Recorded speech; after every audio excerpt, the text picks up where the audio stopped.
Hey guys, so I've had the Mate 8 for a couple of weeks now, and I wanted to basically do a quick video summarizing the main 5 reasons I absolutely adore this particular device in terms of what it brings to the table, really, in terms of the value, as well as some of the things that I think it has that the other flagships don't have at the moment. Now let's go through these one by one. The first thing that is the most obvious thing is the massive display size here. 6 inches of absolute gorgeousness when it comes to the display here.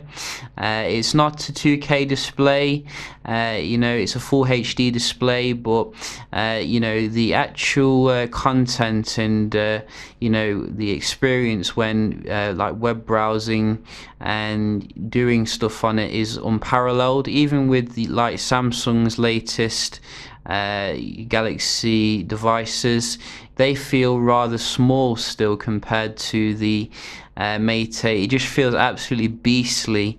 Like, if you want to go to a full screen web page, the combination of the speed as well as the amount of content you can fit on here, absolutely unparalleled multimedia experience.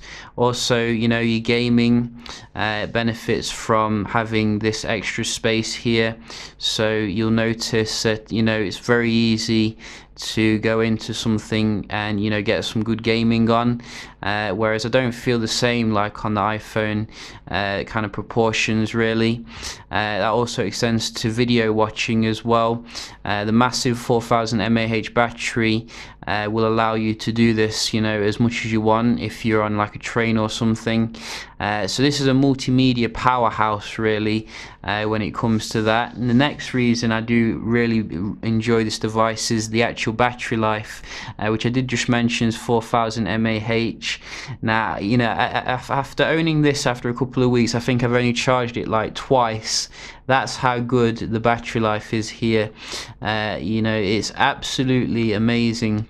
I think it's a combination of the Kirin 950 processor in there, as well as the battery the battery capacity, as well as the technology of the screen, which isn't a 2K display. So if you're looking for a device which goes days and days and days without having to be charged, this is your man here. This is like up there with, I think, the best, really. You do also have more stuff as well to make it even better if you want even better kind of battery capacity. Is hidden somewhere in here, so that is also quite nice, but I've never had to actually use any of them. So battery is amazing. Obviously has the quick charge technology as well, which gets it up to full very fast. The next thing I really love about the device is the build quality, which I think is even better than the Nexus 6P. Nexus 6P is beautiful in itself, but this has some even more nice touches to it, such as this kind of texture here on the edges.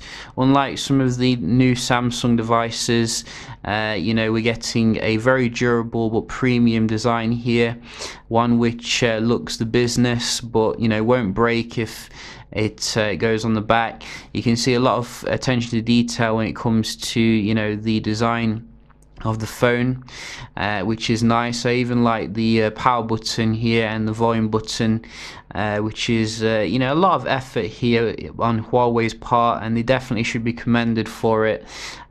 So other than that, there are some other things that I do enjoy. The actual experience of the actual speed of the device. Now, I have done some speed tests with the Note 5 as well as some last gen kind of things, and this is just a beast of performer when it comes to doing day-to-day stuff.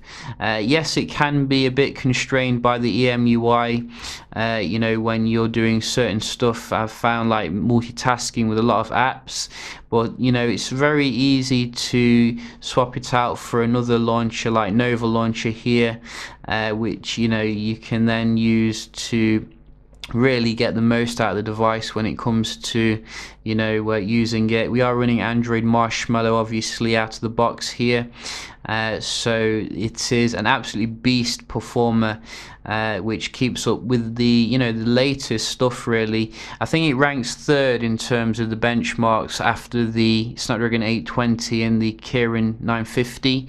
So at the end of the day, benchmarks aren't everything. It's the real day-to-day kind of performance, which is very important.